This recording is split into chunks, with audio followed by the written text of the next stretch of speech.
Olá pessoal, dando continuidade aos nossos estudos sobre trabalho de conclusão de curso, elaboração de TCC, de metodologia. Nessa segunda semana nós vamos dar ênfase à unidade 1 do nosso programa e falar um pouquinho sobre propedêutica, teoria do conhecimento, epistemologia e a necessidade de reflexão do conhecimento, de formação do conhecimento a partir de uma perspectiva crítica. Então, na primeira semana, com a videoaula que está disponível para vocês lá no link do YouTube, nós falamos um pouco sobre alguns conceitos introdutórios, pensamos um pouco sobre a necessidade da metodologia, né? Para que a gente estuda a metodologia, como que nós podemos utilizá-la na nossa vida, para elaboração de trabalhos acadêmicos, e falamos um pouquinho também de alguns conceitos como método, ciência, pesquisa. E esses conceitos introdutórios, eles são necessários porque justamente a nossa unidade 1 do programa, que é propedêutica, se refere justamente ao que precede, ao que antecede, algo preparatório, introdutório. E no contexto da nossa ementa, se refere justamente a uma fase preparatória desse processo de aprendizagem, né, do conjunto de ensinamentos que vão ser necessários como introdução a ensinamentos básicos de uma disciplina. E nos cursos de graduação, é comum constar nos currículos, no primeiro ano do curso, normalmente, algumas disciplinas ou estudos propedêuticos, porque são justamente preparatórios, são disciplinas meio que vão auxiliar no estudo de outras disciplinas ao longo do curso. Então, a metodologia da pesquisa é considerada uma disciplina meio. E por isso que na nossa primeira semana de aula, nós falamos um pouquinho sobre o que é método. O método é o caminho para chegar a algum fim, né? A direção, o objetivo. A ciência, por sua vez, representa um conjunto de conhecimentos precisos, metodicamente ordenados em relação a um determinado campo do saber, em relação ao domínio de um saber. E a metodologia é justamente o estudo dos métodos, é o corpo de regras e de procedimentos que vão ser observados para a realização de uma pesquisa. Então, a metodologia ela é o estudo dos caminhos, são os instrumentos para se fazer a ciência. Então, é uma disciplina instrumental a serviço da pesquisa. E tudo em ciência, pessoal, é discutível, tudo é passível de pesquisa, tudo é questionável, principalmente no campo das ciências sociais, que é, né, onde nós estamos inseridos.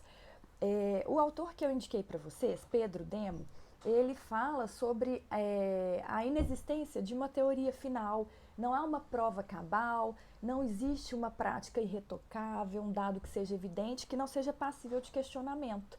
Daí a necessidade inacabável da pesquisa, porque a gente nunca esgota a realidade. E mesmo as pesquisas já realizadas, elas podem ser analisadas de uma outra maneira. Então, o nosso modo de observação também pode ser questionado e pode ser modificado. Então, por se tratar de uma fase preparatória e porque tudo na ciência é discutível, é importante que a gente tenha a noção da necessidade de construção do conhecimento na perspectiva dada pelo autor Tércio Sampaio Ferraz Júnior, no sentido de transitar por esse conhecimento a partir de uma reflexão crítica, uma reflexão zetética, em contraposição ao pensamento dogmático, pensamento engessado. Então, por isso que a gente vai falar um pouquinho mais sobre o conhecimento, epistemologia, que é a teoria do conhecimento, né? Os meios pelos quais se conhece, os meios pelos quais se chega à verdade, ao conhecimento verdadeiro. Então, esse vai ser o tema da nossa aula aqui hoje, tá certo? Bem, é possível que vocês estejam se perguntando, mas hoje a gente vive a era da informação, a era do conhecimento, né? Como que a gente evoluiu até aqui? Enfim, né? O resultado desse conhecimento acumulado, dessa era da informação, é justamente proveniente do fato do ser humano ser um animal curioso, né? Então, movido pela necessidade de investigação, por essa curiosidade que é nata do homem, é que nós chegamos até esse nível de desenvolvimento e de acumulação de competências científicas e tecnológicas. Então, esse nível de conhecimento que nós já acumulamos hoje decorre dessa necessidade do homem, por natureza, sendo um animal curioso, de interagir com a natureza, né, com os objetos à sua volta, interpretando o universo a partir dessas referências sociais e culturais do meio onde ele vive. Então, o estudo do conhecimento, ele também é necessário para que o homem se compreenda enquanto ser e para que compreenda o meio ambiente e, com isso, possa solucionar problemas para viver melhor. Né? Daí a necessidade da pesquisa ser inesgotável. A gente está em constante necessidade de se adaptar ao meio onde vivemos. Por exemplo, né, pesquisas sobre medicamentos, abrigo, enfim, várias questões relacionadas ao nosso bem-estar, à melhoria das nossas condições de vida, também estão inseridas nesse contexto. Daí a necessidade de sempre estar buscando conhecimento, aprimorando, investigando e pesquisando, né? Mas o que é conhecer? O que é o conhecimento? De onde que vem isso, né? Conhecer é estabelecer uma relação entre um sujeito e um objeto, entre quem conhece e o que passa a ser conhecido. Então a gente diz que quem conhece é o sujeito cognoscente, é aquele que vai procurar o conhecimento, e o que passa a ser conhecido é o objeto.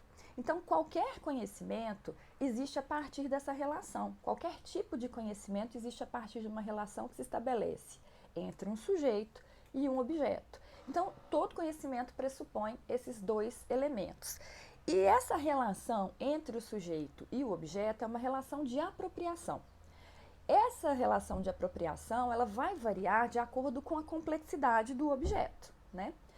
Então, o ser humano ele vai se apropriar do conhecimento através das sensações, das reflexões. Então, por exemplo, quando a gente toma um suco, né? A sensação de que aquela bebida está gelada, ou que é ácida, ou que é doce, isso é uma forma de apropriação que vem das sensações. E também a partir das reflexões que ele vai estabelecer em relação àquele objeto. Por exemplo, uma reflexão em torno da distância, enfim, né? Aspectos relacionados a questões que passam pela nossa consciência, pela nossa mente, refletindo a partir daquele objeto que está posto. E é a partir dessas sensações, dessas reflexões, que o homem vai elaborando representações. Né? Todo o conhecimento humano ele decorre de um esforço para resolver as contradições entre aquelas representações do objeto que nós fazemos e a realidade desse objeto.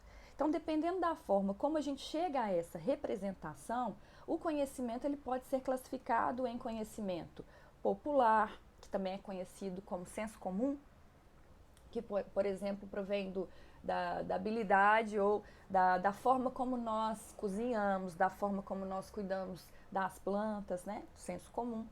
Pode ser também classificado em conhecimento teológico, conhecimento filosófico e conhecimento científico, que está relacionado à ciência, àqueles conhecimentos organizadamente, metodicamente ordenados em relação a um determinado domínio do saber. Então, os tipos de conhecimento eles vão variando também. Mas então, o que eu quero mostrar para vocês nesse momento? Que a ciência, ela não é um único caminho para acessar o conhecimento, não é? O conhecimento científico é um dos tipos de conhecimento e, tendencialmente, se tornou aí nos últimos séculos a forma mais valorizada de conhecimento, mas a gente vai justamente desconstruir isso, né? Hoje eu vou falar um pouquinho para vocês sobre a necessidade de ter uma visão crítica em relação a esse pensamento que coloca a ciência como única fonte do conhecimento verdadeiro, né? Vamos falar um pouquinho aí sobre decolonialidade, ecologia dos saberes ao final aí da nossa videoaula. Mas voltando um pouquinho, então, a ciência não é o único caminho que se tem para acessar o conhecimento, para construir o conhecimento. E, além disso, existem ciências que se dedicam a objetos diferentes, né? Objetos de saber diferentes. Então, uma ciência se distingue da outra pelo objeto. Nós temos na ciência sempre que levar em consideração que existe um objeto e existe o sujeito, né? Nós falamos que existe essa relação. E nos substantivos sujeito e objeto, nessas palavras, e em todas as que são correlatas, por exemplo, subjetivo, objetivo, subjetivar, sujeitar, objetivar, aparece uma parte da palavra que a gente chama de particípio passado latino que é jectum, objectum, subjectum, que é uma variante de jactum, que significa lançado, posto, colocado. Então, em contraposição com os prefixos ob e sub, isso significa, essas duas preposições latinas, elas vão significar, respectivamente, diante de e sob. Então, etimologicamente, quando a gente fala sujeito, significa aquele que é lançado, posto sob a forma humana, dentro do ser humano. Então, ele se refere, o sujeito se refere ao mundo subjetivo, no qual se abrigam as percepções, as sensações, os sentimentos, as ideias, os ideais, os juízos, os conceitos, os preconceitos. Então, é um conhecimento a partir da consciência. Então, quando a gente fala em subjectum, estamos nos referindo àquilo que é lançado, àquilo que é posto sob a forma humana. Então, está relacionado a esse aspecto subjetivo, ao mundo subjetivo. Por sua vez, objectum, objeto, é o que é lançado, é o que é posto diante do sujeito. Então, se refere ao mundo objetivo, no qual vão se passar os fenômenos que o sujeito vai perceber, que ele vai aprender, que ele vai sentir, que ele vai idealizar, conceituar, julgar. Entre o sujeito e o objeto podem, então, se travar várias relações, né? Isso vai permitir, por exemplo, que o sujeito pegue o objeto, que ele veja o objeto, que ele examine o objeto, que ele analise, que ele estude, que ele conheça esse objeto. Então, o conhecimento é uma das relações possíveis entre o sujeito e o objeto. E a relação de conhecimento entre o sujeito e o objeto, ela pode se desenvolver com método ou sem método. O que significa isso? O conhecimento ametódico, que é aquele que se dá no curso da própria experiência humana, né? Experimentar uma comida, por exemplo, ou sentir frio, isso não depende, né? Essa percepção, ela é parte da experiência desse sujeito em relação ao objeto, mas ela não decorre da aplicação de um método. Eu sei que é quente, eu sei que é frio, eu sei que é ácido, eu sei que é doce, independentemente da aplicação de um método. Então, esse conhecimento ametódico é que vai representar o que a gente chama de senso comum, ou conhecimento das experiências, que também, por alguns autores, é chamado de conhecimento popular, conhecimento empírico, como se fosse sinônimo de senso comum. E já o conhecimento que é adquirido metodicamente, ou seja, que precisa da aplicação de métodos que o aperfeiçoem, aí sim a gente está falando do conhecimento científico, da ciência. Então, conhecimento científico, ciência, decorre da aplicação de método nessa relação que se dá entre o sujeito e o objeto, certo? A teoria do conhecimento é o ramo da filosofia que estuda como o ser humano adquire e justifica os seus conhecimentos. Então, a teoria do conhecimento se chama epistemologia, que é esse braço da filosofia que se dedica a esse estudo sobre como o ser humano adquire e justifica os conhecimentos que aprende, que absorve. Então, esse ramo da filosofia, ele pretende estabelecer uma elaboração para responder como que o ser humano conhece, quais são os meios válidos para obter conhecimento, qual é o meio para chegar à verdade. Então, o conhecimento e o ato de conhecer, eles vão servir para a solução de problemas próprios e comuns à vida humana.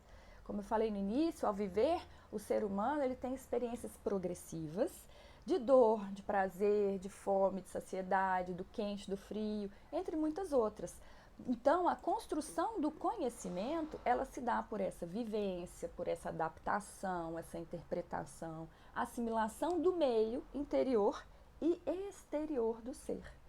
A partir disso, acontecem as relações de sensação, de percepção e a formação do conhecimento. Então, essa percepção ela proporciona a mediação entre o mundo dos sentidos, visão, paladar, tato, olfato, com o mundo organizado da atividade cognitiva. Então, o conhecimento, ele é um processo dinâmico, é um processo inacabado, que serve como referencial para a pesquisa, tanto qualitativa, como as pesquisas quantitativas nas relações sociais.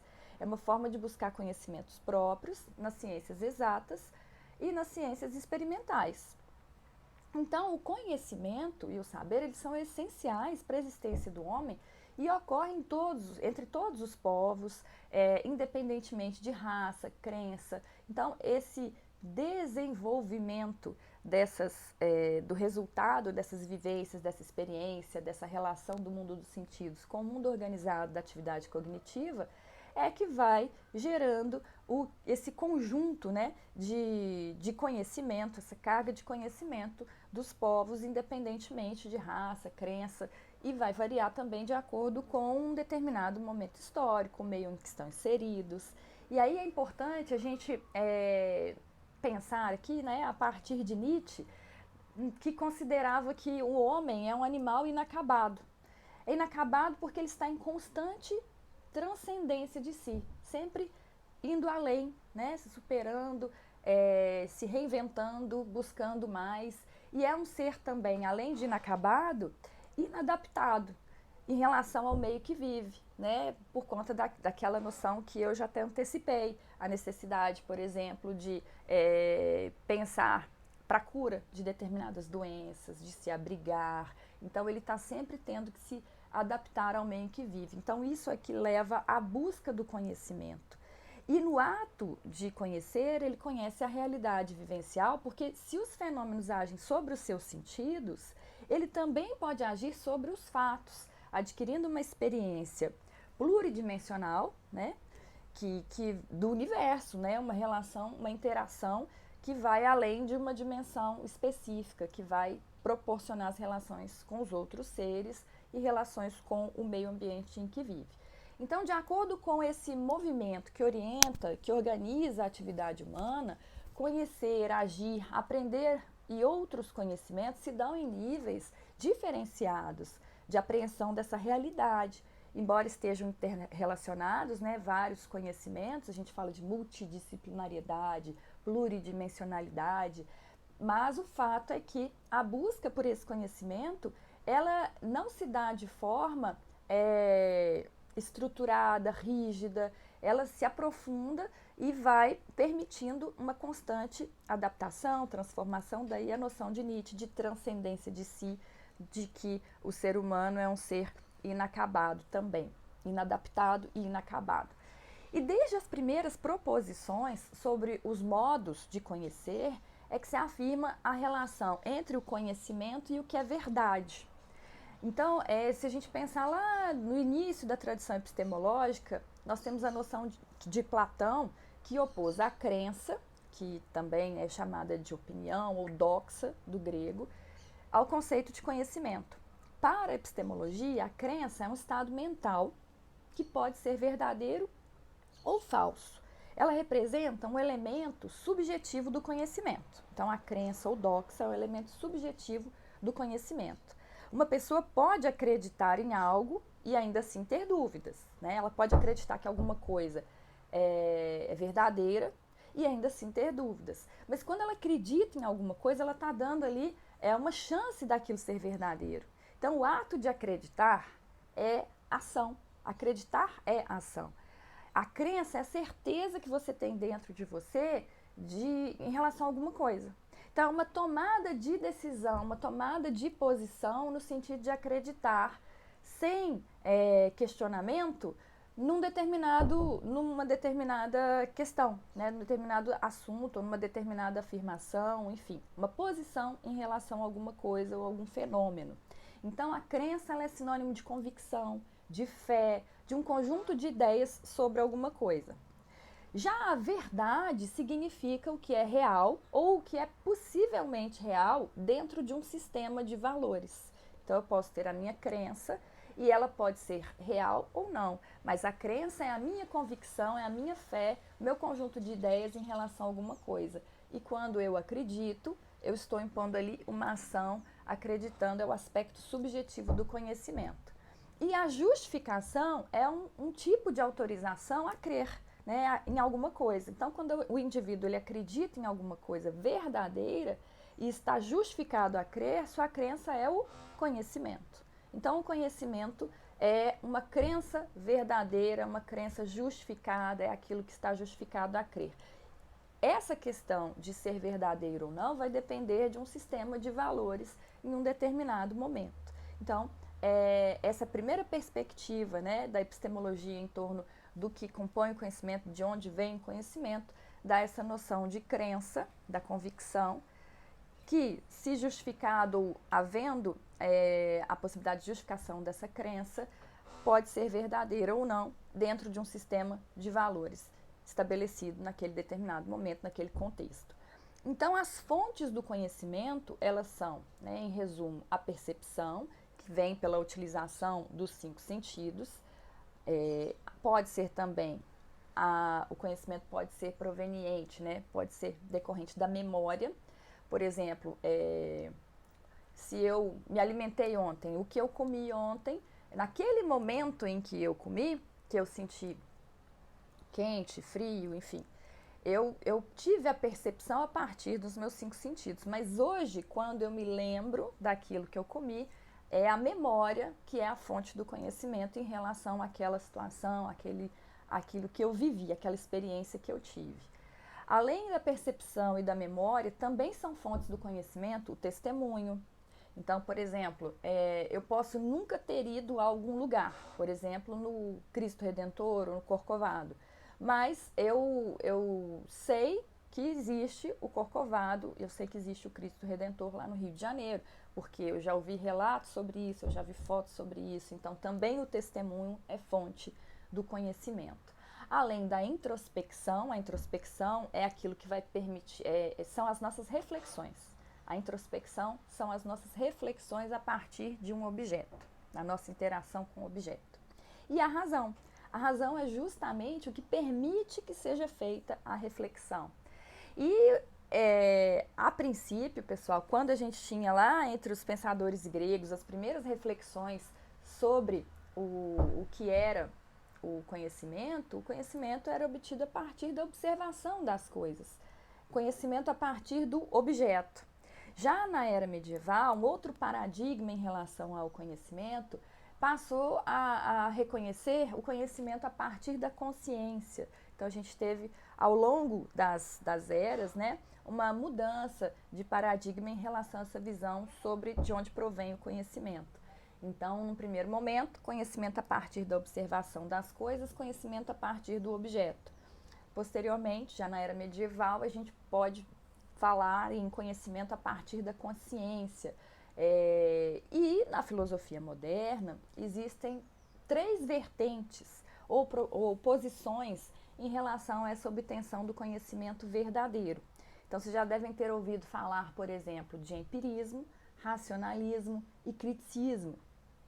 O racionalismo tem como principal representante René Descartes, que trouxe a premissa cogito ergo sum, que significa, é claro que isso já foi sintetizado, né, gente, traduzido do francês, enfim. Então, em latim, cogito ergo sum significa eu penso, logo eu existo. Significa que o foco no eu, para obtenção a partir do conhecimento do sujeito, da consciência, da razão, era o que inspirava, então, o racionalismo. Então, eu cogito. O conhecimento vem a partir, ou é obtido a partir do sujeito, a partir da consciência do sujeito, a partir da razão. Então, forma de chegar ao conhecimento a partir da razão.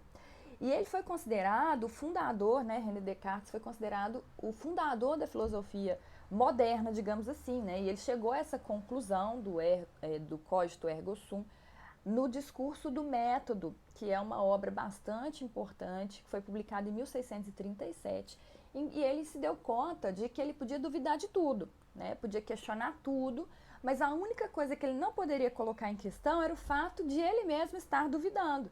Então ele entendeu que ao duvidar, ele estava pensando, e que por estar pensando ele existia.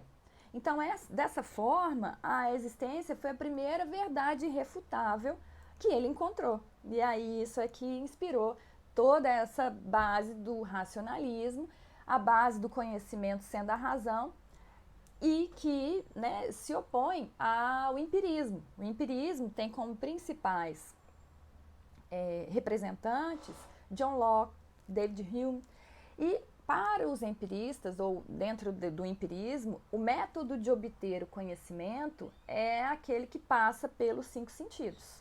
Né, são proposições a posteriori. Então, é necessário, para os empiristas, que o conhecimento ele vem das experiências vividas a partir dos 5 sentidos, da relação entre o sujeito e o objeto que passa pelos 5 sentidos. Mas aí a gente tem um problema que depois foi colocado em questão pelos criticistas, né, principalmente por Kant, Immanuel Kant, que era o seguinte, né, qual que era a principal crítica ao empirismo? O método empírico não podia provar o próprio empirismo, porque não existe algo que possa demonstrar a teoria empirista a partir dos 5 sentidos, né? Então, não existe um dado dos 5 sentidos que prova que o conhecimento vem desses 5 sentidos. Seria necessário um outro método para extrair esse conhecimento, essa constatação. As noções de causalidade, de objeto, de espaço, de tempo, elas existem na mente. Elas não vêm dos 5 sentidos, não é mesmo? Então, a mente precisa já ter uma certa estrutura para a gente conseguir interpretar os dados dos sentidos. Então, eu posso até observar a distância desse lugar onde eu estou em relação a outro objeto, mas eu já tenho que ter uma estrutura na minha mente para compreender qual é a distância, né? Então, por isso é que o empirismo ele foi passível de crítica e essa posição metodológica, epistemológica, ela não exclui a possibilidade do método empírico, que não se confunde com o empirismo, né? O empirismo é a posição que considera que o conhecimento é obtido a partir dos 5 sentidos. Já o método empírico, ele pode ser utilizado combinado com outros aspectos, com a razão, para chegar ao conhecimento. Então, justamente essa terceira vertente dentro da filosofia moderna, que é o criticismo, ele propõe justamente essa reflexão, essa combinação da razão com o método empírico, né? É como se a gente pudesse utilizar ambos sem que haja uma exclusão de um ou de outro. Então, o criticismo, ele vem a partir, ele se estrutura a partir das reflexões de Kant e traz essa proposta no sentido de que o conhecimento, ele surge na mente e ele surge na mente e pode também levar em consideração, ele também parte das experiências para que sejam formuladas as proposições, né, enfim, para conhecimento, para conhecer. Então, o Immanuel Kant foi um crítico nesse debate entre os racionalistas e os empiristas sobre essa relevância da razão, das sensações para a formação do conhecimento e trouxe uma colaboração bastante significativa nesse contexto que estruturou o pensamento a partir aí dessa influência. Então, de acordo com Kant, o conhecimento ele tem origem em juízos universais, mas também possui a influência da sensibilidade. Os objetos precisam existir de forma reconhecível no campo físico para que essas impressões tenham sentido. Então, por isso é que o conhecimento das coisas e do mundo é influenciado tanto pela sensibilidade quanto pelo entendimento.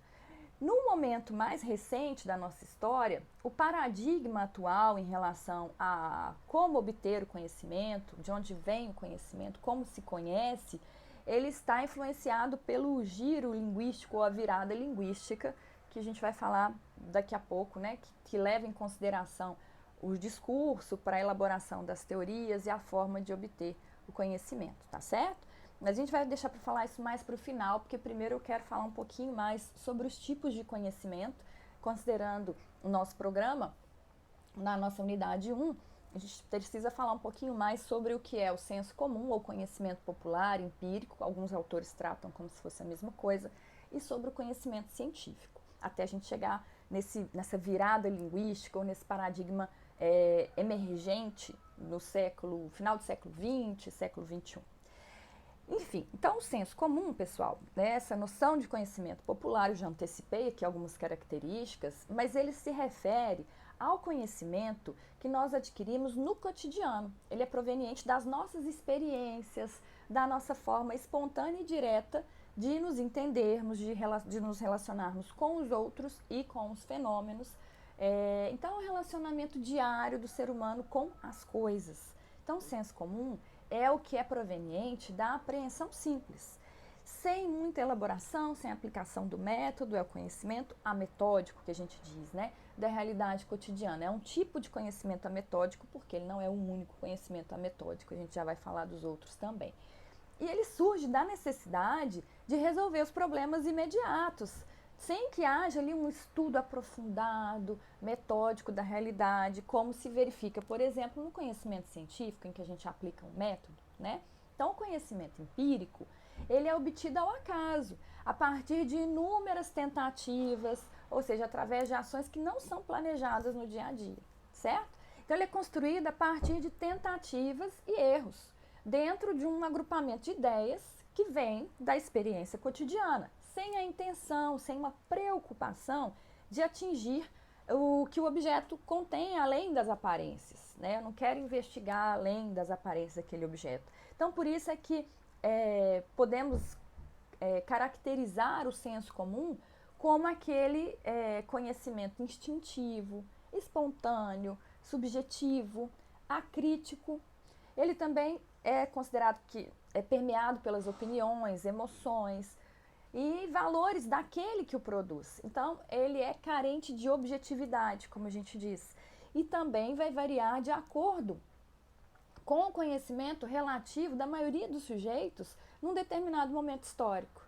E aí um dos exemplos mais interessantes, né, que a gente tem ao longo da história sobre o senso comum é o de que a Terra foi considerada, né, já se considerou que a Terra era o centro do universo e que o Sol girava em torno dela. Então, quando Galileu afirmou que a Terra é que girava em torno do Sol, quase foi queimado pela Inquisição, né? Então, isso era proveniente do senso comum daquele momento histórico onde a maioria dos sujeitos acreditava, né, nisso. Então, o senso comum é uma forma específica de obter conhecimento, a cultura popular é baseada no senso comum, e apesar de não ser sofisticado esse conhecimento em relação à aplicação de métodos, ele é muito importante, né? A gente não pode considerá-lo menos importante, e é justamente dentro da perspectiva da ecologia dos saberes, já dando aqui um spoiler, que ele deve ser bastante valorizado até como uma forma de resistência a um pensamento eurocêntrico, hegemônico, que vem prevalecendo dentro de uma perspectiva colonial. A gente vai falar um pouquinho sobre essa colonialidade, tá bom? E o conhecimento filosófico, antes da gente chegar no conhecimento científico, o conhecimento filosófico, ele tem como base a reflexão, ele também é fruto do raciocínio, e por intermédio do conhecimento filosófico, o homem busca entender o sentido da vida, o sentido do universo. Então é um conhecimento especulativo sobre fenômenos gerais do universo, gerando conceitos subjetivos, que ultrapassam também os limites formais da ciência, do conhecimento científico. Então, o conhecimento filosófico é aquele que questiona o mundo, questiona o homem quanto à sua origem, quanto à liberdade, quanto ao destino. Então, esses são aspectos do conhecimento filosófico. Já o conhecimento teológico, o conhecimento místico, ele é revelado pela fé divina, a crença religiosa.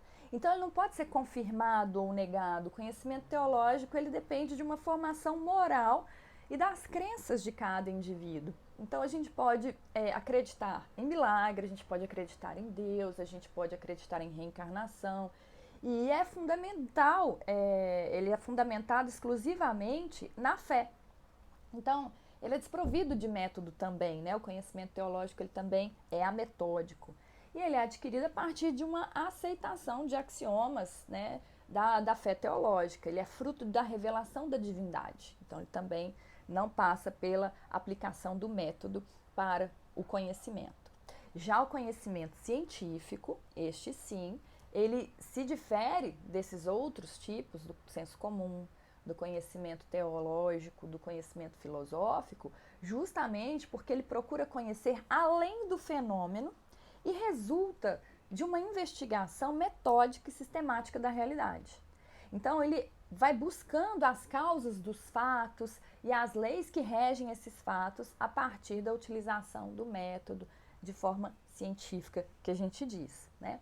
Então, a gente pode colocar como marco aí do conhecimento científico Galileu Galilei, né? Ele foi um dos dos pensadores que levou a essa formulação em torno do conhecimento científico. Os gregos já distinguiam, no século VII a.C., a diferença do conhecimento racional, que é o científico, que é o mediado pela razão, e o conhecimento mítico, que é inspirado pelos deuses, e no qual não havia nenhuma preocupação em relação à prova dos acontecimentos, né? No conhecimento mítico não havia essa preocupação da prova, de refutar, de chegar a uma prova em relação àquela crença, enfim. Então, o conhecimento científico, ele surge a partir da determinação de um objeto específico de investigação e da explicitação de um método para essa investigação. Então, ele precisa de ter um caminho para que haja essa investigação, um caminho metodológico, né? Então, um conhecimento que é objetivo, que é metódico e é passível de demonstração, de comprovação e também de teste. Então, a gente fala dessa verificabilidade que o conhecimento científico tem e que os outros conhecimentos não necessariamente buscam, não tem essa finalidade, não tem essa característica, melhor dizendo. Então, o conhecimento científico, ele permite a elaboração conceitual da realidade que se deseja verdadeira e impessoal. Então, ele é passível de ser submetido a testes de falsibilidade, essa confirmação. Então, mas apesar disso, o conhecimento científico ele apresenta um caráter provisório, né? Porque ele também não é infalível, ele não é definitivo, ele não é absoluto, porque pode ser continuamente testado. É aquela questão que a gente trouxe do homem ser um animal inacabado e inadaptado, e da pesquisa ser também uma necessidade que não se esgota, né? Haver uma necessidade inesgotável da pesquisa, porque independentemente da forma como eu conduzo uma determinada pesquisa, eu chego às minhas conclusões, eu posso sempre mudar o referencial, posso questionar o meio que foi utilizado para chegar àquela conclusão. Então, é por isso que ele pode ser continuamente ou constantemente testado, enriquecido, reformulado, melhorado, né? Então, o conhecimento científico, ele tem essas características diferentemente dos outros tipos de conhecimento que a gente tratou, né? E quando a gente fala sobre o conhecimento científico, tem outras características também que a gente deve levar em consideração, envolvendo a ciência, né? Então, a gente pode definir a relação de conhecimento e ciência como sendo aquele conhecimento, apesar do conhecimento poder ser obtido de diversas maneiras, o conhecimento científico é aquele que provém da aplicação do método. Nem todo tipo de conhecimento é ciência. Ciência vem do latim ciência, que significa aprender ou conhecer, mas essa explicação etimológica ela não ajuda muito a diferenciar o conhecimento científico dos outros. Então, é preciso deixar claro que ciência é um conhecimento especial sobre a realidade, que é um conhecimento racional, sistemático, exato, verificável da realidade. E o que leva o homem a produzir a ciência é a busca pela resposta de problemas que levam à compreensão de si mesmo e do mundo onde ele vive. Então, o motivo básico da ciência é a curiosidade intelectual e a necessidade que o homem tem de compreender-se no mundo em que ele vive. Então, o papel das ciências é aumentar e melhorar o conhecimento da realidade, descobrir novos fatos e fenômenos, explicar fenômenos misteriosos, né? Melhorar a qualidade de vida do homem, como, por exemplo, suprir a fome, buscar diminuir o sofrimento, eliminar a doença, facilitar o trabalho com inovações tecnológicas, entre outros aspectos, além também de permitir uma melhor relação com o ambiente físico, com o homem, com os animais, com os vegetais. Então, é para isso, né, que se busca o conhecimento científico. O papel das ciências é justamente permitir a concretização desses objetivos ou poder ter essas utilidades, digamos assim, né? E é claro, né, gente, que dependendo da área do conhecimento, há uma variação. Num contexto em que a gente está trabalhando aqui com as ciências sociais, é importante a gente pensar que existem áreas do conhecimento que não são objetivas, né, que são racionais, mas que são racionais, que são sistemáticas, verificáveis, como é o caso da lógica formal e da matemática, mas que não são objetivos. Mas, por outro lado, também existem as disciplinas que trabalham com fatos, com objetos materiais, com dados empíricos.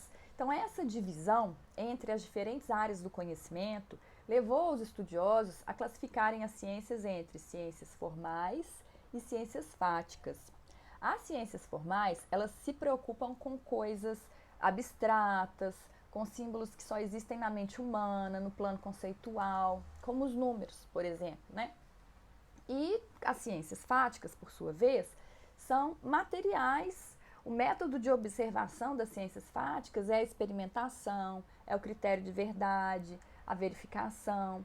Então, essas ciências também são chamadas de ciências empíricas, pois se dedicam à comprovação e à verificação dos fatos e dos acontecimentos no mundo que nos rodeia.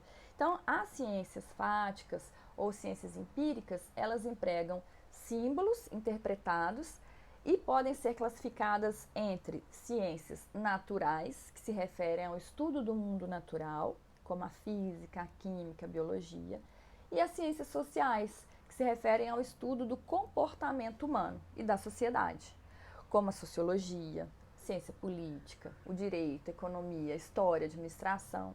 As ciências sociais têm peculiaridades, portanto, que vão distingui-las das ciências naturais, não é mesmo? Então, é nessa perspectiva que a gente deve pensar no trabalho de conclusão de curso também, levando em consideração esses aspectos. E chegando agora, né, no momento atual, pensando sobre o paradigma atual em relação ao conhecimento, lembrem-se de ler o material que eu disponibilizei para vocês no Google Drive. Eu coloquei um texto do Boaventura de Souza Santos lá no Drive na semana 1 e já coloquei mais outros 2 textos para a semana 2, um também do Boaventura de Souza Santos e um outro que é sobre o criticismo, sobre essa perspectiva de Kant, que eu trouxe para vocês aqui em relação a essa posição sobre a epistemologia, sobre o criticismo. Esses materiais vão ajudar vocês a compreender essa crítica, vão ajudar a compreender o que hoje a gente chama de pensamento decolonial, como que a ecologia dos saberes pode ser considerado um meio de resistência na obtenção do conhecimento. O que significa isso, né? Já falei aqui, desde a primeira videoaula, da importância de se considerar que a ciência não é a única forma de conhecer o mundo, né?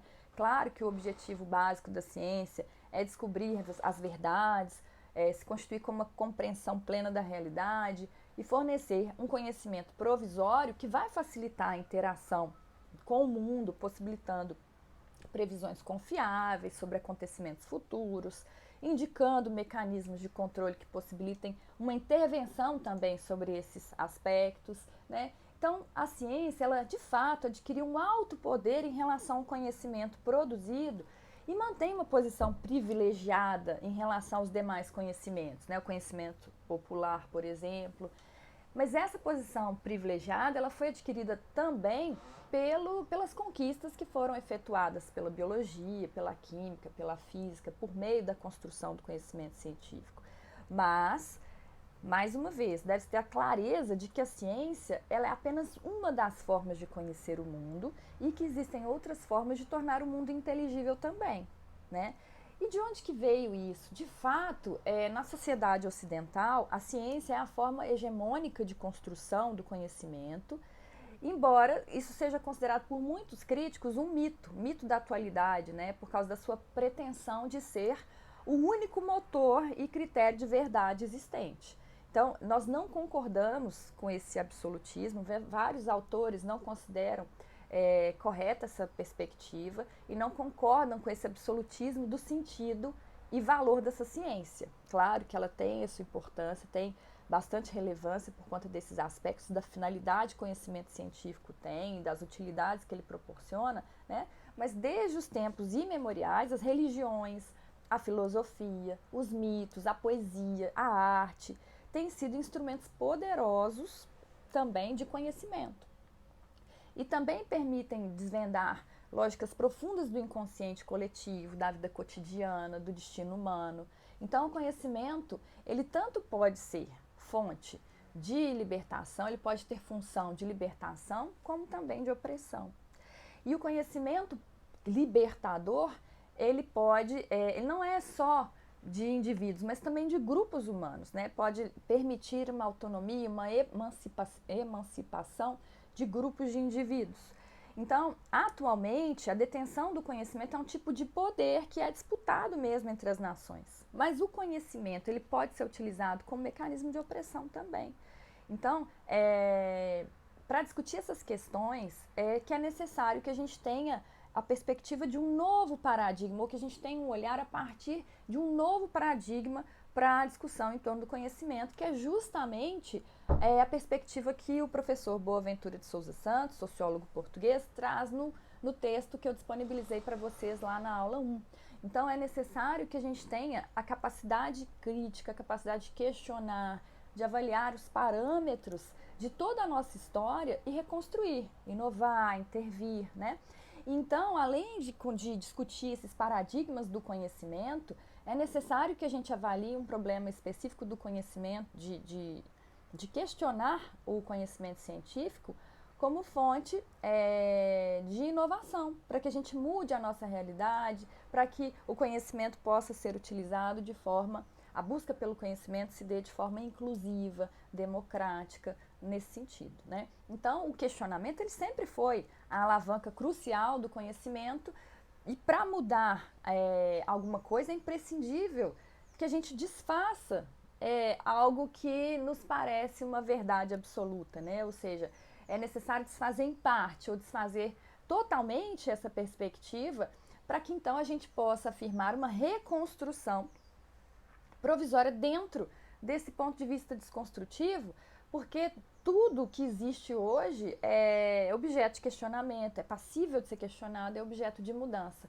Então é importante que a gente tenha essa visão de conciliar o conhecimento com outras virtudes que são essenciais para o saber humano, como a sensibilidade popular, o bom senso, a sabedoria, a experiência de vida, a ética. E conhecer, pessoal, é comunicar-se, né? Conhecer é comunicação, é interagir com diferentes perspectivas e modos de compreensão, inovando e modificando a realidade. Por isso que a gente deve desconfiar de um conhecimento hermético, fechado, que se pretende acabado e absoluto, né? Então, nessa perspectiva é que o Boaventura de Souza Santos, nesse texto que chama Um Discurso sobre as Ciências, ele vai trazendo 3 momentos sobre o conhecimento. Ele fala do paradigma da modernidade, depois ele traz a crise do paradigma dominante e fala em um paradigma emergente. O que ele está querendo dizer com isso? Quando ele fala o paradigma da modernidade, que é dominante, ele tá se referindo ao paradigma que apresenta uma e só uma forma de conhecimento verdadeiro, como se a ciência fosse a única forma de conhecimento verdadeiro. Isso que é o paradigma da modernidade, né? Então, de acordo com o Boaventura de Souza Santos, essa racionalidade é mecanicista, porque ela considera o homem e o universo como máquinas, e além disso ela é reducionista, porque ela reduz tudo às partes, reduz tudo a uma questão cartesiana, separa o mundo natural, o mundo empírico das experiências dos outros mundos não verificáveis, como o espiritual, simbólico. Então, ele fala na superação ou na crise desse paradigma dominante, que tem como referências ideias que foram trazidas por Einstein, conceitos de relatividade, simultaneidade, que colocaram o tempo e o espaço absolutos do Newton, né, das leis de Newton, em debate. Então, nessa perspectiva da crise daquele paradigma que afirmava uma visão mecanicista, reducionista do conhecimento, é que passa a haver essa perspectiva de que o homem encontra-se num mundo de revisão sobre o rigor científico pautado nesse rigor matemático, de construção de novos paradigmas. Então, a necessidade de, ao invés da gente ter uma eternidade, a gente olhar para a nossa história, ao invés do determinismo, a impossibilidade, ao invés do mecanicismo, a espontaneidade, a auto-organização. Em vez de reversibilidade, a gente falar de irreversibilidade, evolução. em vez de ordem, desordem, em vez de necessidade, a criatividade. Então, aspectos que vão dar uma sacudida aí nessa perspectiva reducionista e mecanicista que era a visão do conhecimento que prevalecia no paradigma da modernidade, né? Então, o Boaventura de Souza Santos, ele traz essa ideia de que a ciência hoje, ela se encontra num movimento de transição, de uma racionalidade ordenada, previsível, quantificável, testável, para uma outra que enquadra o acaso, a desordem, o imprevisível, o interpretável, o interpenetrável. Então, um novo paradigma que se aproxima do senso comum e do local, sem perder de vista o científico, o discurso global. Então, tudo isso se insere hoje num paradigma que a gente chama de paradigma emergente, no qual também tem-se a experiência da virada linguística, do giro linguístico, que tira a centralidade do saber da consciência e que também permite uma construção da verdade a partir da consciência, mas que se passa também pela construção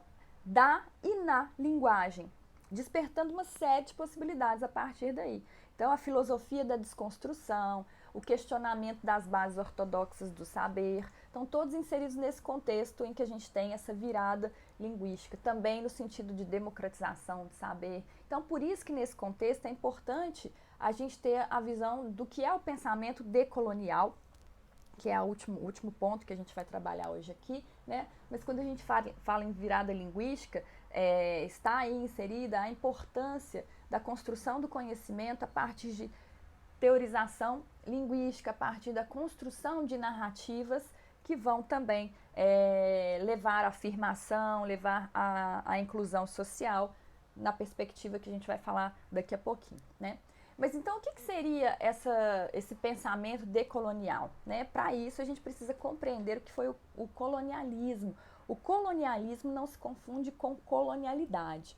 O colonialismo, ele representou, né, ele aconteceu num período histórico e foi derivado de um processo de expansão territorial, que foi marcado pelas navegações e descobertas, entre aspas, na verdade foi a usurpação, a exploração de novos continentes e de povos originários, né? Então, o colonialismo, ele configurou o domínio de algumas metrópoles sobre as chamadas colônias, estabelecendo ali uma relação de superioridade dos povos colonizadores por interesses capitalistas. Então, o discurso era nesse sentido, da superioridade. Isso também é um aspecto linguístico, né? Vamos fazer essa relação daqui a pouco. Então, ele pode acontecer de forma forçada, com a utilização do poderio militar, ou por outros meios, como justamente a linguagem, a arte. Os povos explorados eram tidos como animais irracionais. Então, isso fazia parte de uma construção para deixar, para desvalorizar, né, aqueles povos originários, aqueles povos que foram explorados, que foram colonizados. Então, isso servia nessa perspectiva de que eles eram animais irracionais, ignorantes, povos que não poderiam chegar ao nível de compreensão do conhecimento que os europeus, né, detinham. Então, isso tudo foi utilizado para legitimar a colonização e torná-los seres humanos escravizados, explorados. Então, essa perspectiva linguística também precisa mudar hoje, né? Já colocando aí uma sementinha do que vem pela frente. E o colonialismo também representou uma forma de imposição da autoridade de uma cultura sobre a outra, né? A destruição da cultura dos povos explorados, além da violência física, a eliminação também dos saberes, dos fazeres, né, das crenças religiosas, enfim, né, sobre vários aspectos ali, impondo a esses povos os costumes e as práticas advindos dos continentes de origem dos colonizadores. E isso fomentava uma desvalorização cultural local naquele momento, mas que irradiou e que continua até hoje. Então, o colonialismo, ele tem dimensões na linguagem, na imposição da religião, e isso afetou mesmo, isso criou todo um arcabouço, né, de que hoje que marcou o início da modernidade, num processo histórico que foi orientado por diversas perspectivas de dominação. Então, a gente pode dizer que a modernidade, ela possui amplos sentidos, mas que, de modo simplista, ela representa novas invenções, avanço social, econômico, cultural, científico, tecnológico, entre outros, mas a modernidade, sob esse aspecto desenvolvimentista, ela oculta um outro sentido e significado nefasto. Né? A modernidade é um conceito eurocêntrico e que acarretou que acarretou uma desigualdade, que disseminou a desigualdade, né? Então, num contexto em que a globalização foi também um projeto que foi implementado por essa modernidade, dividindo os países do mundo entre países centrais e países periféricos ou subdesenvolvidos, isso foi para justificar, para legitimar uma exploração capitalista, imperialista e impor, né, e criar até uma ideia em torno disso, por isso a questão linguística, né, um discurso no sentido de que essa superioridade intrínseca a esses países centrais justificava a exploração. Então, fazia parte de um projeto de expansão cultural, de um projeto de expansão territorial, mas precisamente resultou em acumulação de riquezas, conhecimentos, experiências, mas é uma estrutura de dominação e que permanece enraizada na nossa sociedade até hoje. A colonialidade, apesar do colonialismo, esse período, né, de exploração dos colonizadores sobre as colônias ter acabado, o colonialismo já acabou, mas a colonialidade, que é um lado obscuro e necessário para atender os interesses capitalistas na modernidade, ela permanece. E é uma forma dominante de controlar, de construir uma própria racionalidade, né, de dominação linguística, cultural. Então, por mais que o colonialismo ele tenha sido superado, a colonialidade continua presente em diversas formas na nossa sociedade. E então ela representa a continuidade da propagação desse pensamento colonial. É uma matriz de pensamento que se expressa essencialmente nas relações de dominação, relações de poder, de saber, de ser. Então, a colonialidade na perspectiva do saber, ou a colonialidade na perspectiva do conhecimento, ela impõe um padrão de conhecimento global, hegemônico, superior e naturalizado, destruindo todas as outras formas de conhecer que não sejam aquelas que são provenientes do conhecimento científico europeu. Né? Essa matriz de pensamento é que a colonialidade do saber ficou enraizada dentro das nossas sociedades e que a gente tem que trabalhar para ter uma visão crítica a respeito disso e para romper, né? Para que seja devolvida a possibilidade de ser. Então, basicamente, essa colonialidade do saber, ela é expressa por uma negação ou invisibilidade do conhecimento produzido por esses países que foram chamados como marginalizados pelos povos do Ocidente e que foram considerados durante muito tempo superiores racionalmente, intelectualmente. Então, é nesse sentido que nós, por exemplo, temos no nosso cotidiano enraizadas questões que são provenientes dessa forma de pensar imposta pelos países ocidentais, principalmente, né, pelos países da Europa, pelos Estados Unidos, desvalorizando o conhecimento produzido em países ditos periféricos, né, os países chamados de subdesenvolvidos. Então, essa desvalorização de produtos, de conhecimentos locais, muitas vezes são submetidos até à classificação do senso comum, como o uso de plantas medicinais pelos povos originários, práticas culturais e saberes e fazeres de determinados grupos. Os produtos nacionais tendem a ser desvalorizados, inclusive a medicina oriental, a medicina alternativa. Então, isso está diretamente relacionado a essa inferiorização, essa racionalidade que buscava a inferiorização dos povos, que foram explorados, dos povos que foram considerados subdesenvolvidos.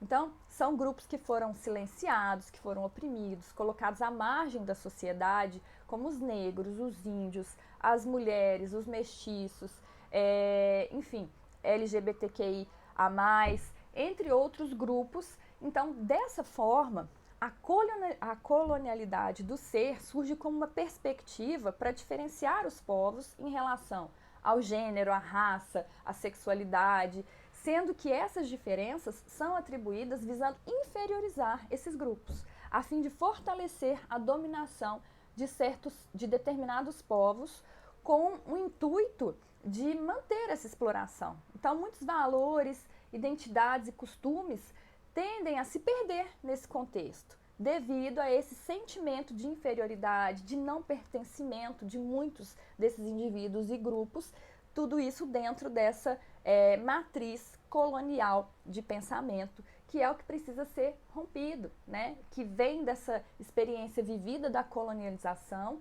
e o seu impacto na linguagem, né? A reprodução desses discursos, dessas formas de pensar, dessas formas de desvalorizar, de eliminar essas identidades, culturas e valores e saberes que não são aqueles do padrão europeu que nos foi imposto ao longo de tanto tempo. Então a gente percebe com isso a desumanização, a perda da existência do ser, tanto em relação ao ato de existência do ser humano, mas também em relação às suas capacidades, aos seus valores éticos, aos valores morais, que são postos em comparação com essa matriz, né? Então, é nesse sentido que nós precisamos de uma perspectiva de pensamento decolonial, né? É uma escola de pensamento, ou um movimento, melhor dizendo, né? Utilizada com o objetivo de libertar a produção do conhecimento dessa episteme eurocêntrica que nos foi imposta. Então, o conceito de decolonialidade, ele surge como uma proposta para enfrentar a colonialidade e o pensamento moderno. Então, principalmente através de reflexões, né, sobre qual é o caminho para resistir e desconstruir padrões, conceitos, perspectivas que são impostos a esses povos subalternizados durante tantos anos, que a gente tem que construir esse caminho, que também é uma crítica à modernidade, que também é uma crítica direta ao capitalismo. Então, o pensamento decolonial, ele se coloca como uma alternativa para que a gente dê voz, para que a gente dê visibilidade aos povos superexplorados, subalternizados e oprimidos durante tanto tempo e que foram silenciados durante tanto tempo, né? Então, é um projeto mesmo de libertação social, é um projeto político, cultural e econômico que visa dar respeito e autonomia não só aos indivíduos, mas também a esses grupos sociais excluídos. E nesse contexto, a ecologia dos saberes, que é desenvolvida, né, é uma perspectiva desenvolvida pelo professor Boaventura de Souza Santos, nesse texto referente à aula número 2, a semana número 2 que está lá no Google Drive, ela permite, a ecologia dos saberes, ela é um diálogo entre conhecimentos. Ela é uma teoria desenvolvida em respeito à tentativa de obter o conhecimento, uma proposta de obter o conhecimento e se chegar à verdade, dentro de uma perspectiva de pensamento decolonial. Ela permite, né, esse trânsito, ela representa uma resistência a essa episteme eurocêntrica e vai viabilizar que outras formas de conhecimento sejam valorizados, né? Então, o Boaventura de Souza Santos, ele fala das linhas cartográficas abissais, né? Aquilo que está fora de uma linha de pensamento que é reconhecida como válida, no caso, o conhecimento científico europeu, a partir da matriz europeia, é a única fonte de conhecimento admitida como verdadeira, admitida como válida, né? Então, é uma proposta de repensar isso para que a gente possa admitir que podem coexistir, né? Que não há essa perspectiva de impossibilidade de coexistência de saberes, que os saberes eles podem ser provenientes de várias formas de conhecer. Então, essa monocultura do saber, né, faz com que haja uma limitação, um engessamento, né? E uma das formas mais poderosas de produção da não existência é justamente essa monocultura do saber, essa imposição de que o saber ele é proveniente só de um caminho ou de uma forma de conhecer.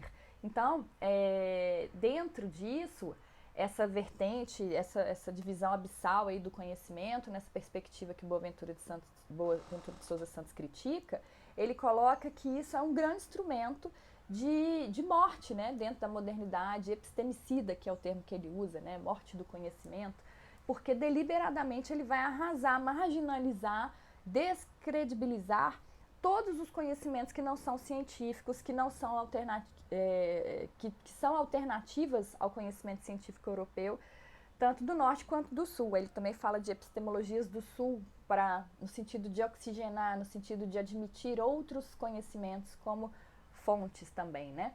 Então, nessa perspectiva, Boaventura endossa essa crítica ao pensamento colonial e a imposição do pensamento científico como única fonte de conhecimento, e sustenta e conclui, né, como nós também convergimos aqui, que a colonização e o imperialismo eles foram projetos que negam a diversidade de conhecimentos e que eles devem ser, nessa nova perspectiva, combatidos, porque eles ocultam formas de opressão, racismo, as castas, o sexismo e, por trás disso tudo, o colonialismo. Então, nessa mudança de paradigma proposta, está contemplada uma ecologia dos saberes, ou seja, com base no conhecimento, no reconhecimento da pluralidade de saberes heterogêneros de forma autônoma, dando-se autonomia a cada um deles para que haja uma articulação sistêmica, uma integração, uma dinâmica entre eles. Então, o conhecimento é o interconhecimento, ele é reconhecimento e ele é autoconhecimento. Então, as populações historicamente silenciadas são partes constitutivas, devem ser partes constitutivas, participar, né, da chamada ecologia dos saberes, que é necessária para a transição paradigmática, para a gente suplantar esse conhecimento de regulação, né, que engessa, por um conhecimento de emancipação. E o papel das universidades, né, a concepção de universidade deve estar menos conectada aos desígnios do mercado, que foi criticada nessa vertente até por Paulo Freire, e mais voltada para a emancipação social dos cidadãos. Então, olhar para dentro da universidade para que ela seja reinstrumentalizada, para que a prática universitária ela permita que sejam aprendidas novas maneiras de construção do conhecimento. Então, por isso que é tão importante para vocês, nesse momento aí, né, de introdução nas propedêuticas, ter essa visão, né? É possível que, para a universidade atual, a universidade do futuro, que as humanidades sejam a área de conhecimento mais adequada para que essa ecologia dos saberes tenha lugar, para que possa haver um espaço de fato de construção, onde a universidade reflita um modelo de inclusão, né? Um modelo de inclusão no qual a gente combata aquele sistema de educação superior, elitista, em contraposição a ele a gente tenha um sistema inclusivo. Então, cabe às humanidades reverter, né, essa transformação do ensino universitário em prática de mercado, que tem sido, né, pautada nesses avanços das ciências duras, para um local de construção, de pensamento capaz de levar os indivíduos a construírem suas próprias oportunidades, de contribuir para a melhoria da qualidade de vida dos cidadãos de um país e principalmente para que haja uma perspectiva de inclusão, né, dentro dessa perspectiva da ecologia dos saberes. Então, com essas questões se coadunam justamente as visões, por exemplo, que nós temos dentro da Lei de Diretrizes e Bases da Educação Nacional. Existe a perspectiva justamente de que nós devemos buscar proporcionar um caminho que seja de estimulação à criação cultural, desenvolvimento científico, mas também do pensamento reflexivo, incentivar o trabalho de pesquisa visando o desenvolvimento de outros rumos, né, dentro dessa perspectiva crítica. Então, convido a vocês a lerem os artigos que eu disponibilizei lá para a semana 2 e que façam essas reflexões, né, na perspectiva de inclusão, de ruptura, de rompimento com essa perspectiva de pensamento colonial, tá bom? Obrigada, pessoal. Até a próxima semana.